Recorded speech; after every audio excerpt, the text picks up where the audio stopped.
All right, now it's time to take a look at what you missed in that win over the Miami Dolphins. Dennis Pitta here again today to break it all down. And Dennis, I want to start with the run defense because we talked a lot about them over the past couple of weeks. They've given up big yards on the ground, both in losses to the Bears and in losses to the Vikings. And that's something that this group is a prideful bunch about. They don't want to give up any yards on the ground, and they got that fixed this week.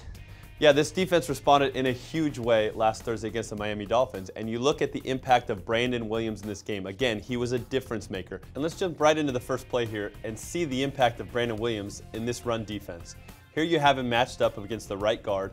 The ball is designed to run tight down the right side, but Brandon Williams does a really good job of pushing his man back into the line of scrimmage, forcing Jay Ajayi to redirect. He sheds the block, gets off, makes a tackle for a loss, and a huge play there, backed up in their own goal line. Just a great overall day by the run defense. It wasn't just Brandon. I mean, this group allowed only 23 rushing yards on the day to Ajayi, and this play is an example of the defense setting the edge and keeping him contained. And yes, you see Matt Judon do a really good job here of setting the edge, which is critical to playing good, stout run defense.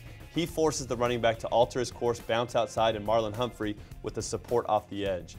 And you see Tony Jefferson here at the very end light up the offensive lineman. He's a guy that's not afraid to hit somebody. Yeah, he's not at all. And, he was somebody that came under a little bit of criticism in the media last week, and he bounced back with a really good day. And I think this play exemplifies what the Ravens love to see from him. And the one thing Tony Jefferson adds to this defense is his ability to play against the run and to tackle in open space. And here, this is a third down play, 3rd and 5, critical point in this game. And he does a nice job out in space, making this tackle for no gain. And a huge play there. Yeah, he's someone who can fly up at the line of scrimmage and really just be a difference maker for this defense. All right, Dennis, now I want to flip it over to the offensive side of the ball because it wasn't just the defense that got the job done this game. It was a 40-0 win, and the Ravens got Jeremy Maclin back this week, and that made a huge difference. Jeremy Maclin has been a difference maker for this offense. When he hasn't been on the field, this offense has struggled to consistently move the ball.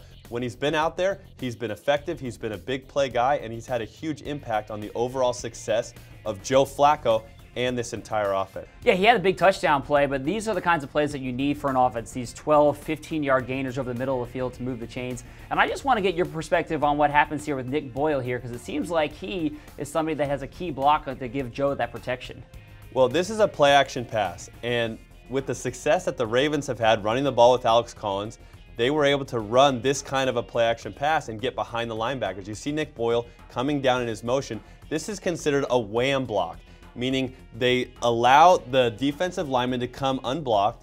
Nick Boyle hits him, and they did this a lot in the run game. You see this as a product of Greg Roman and his run scheme. They had success doing this, then they play action off of it. The linebackers suck up. Jeremy Maclin's able to find the void just behind them for a big gain. Do you like doing those wham blocks? I'm not a wham blocker, Garrett.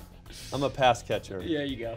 So obviously getting Maclin back on the field is a good sign for this offense. And look, they've also found a lot of success in the running game too. Yeah, this offense seems to be trending in the right direction. You have a dynamic running back in Alex Collins, and you have a healthy receiving core. I expect big things from them moving forward. All right, so we'll see if that happens on Sunday in Tennessee. Dennis, thank you very much for your time. And again, that's what you missed this week.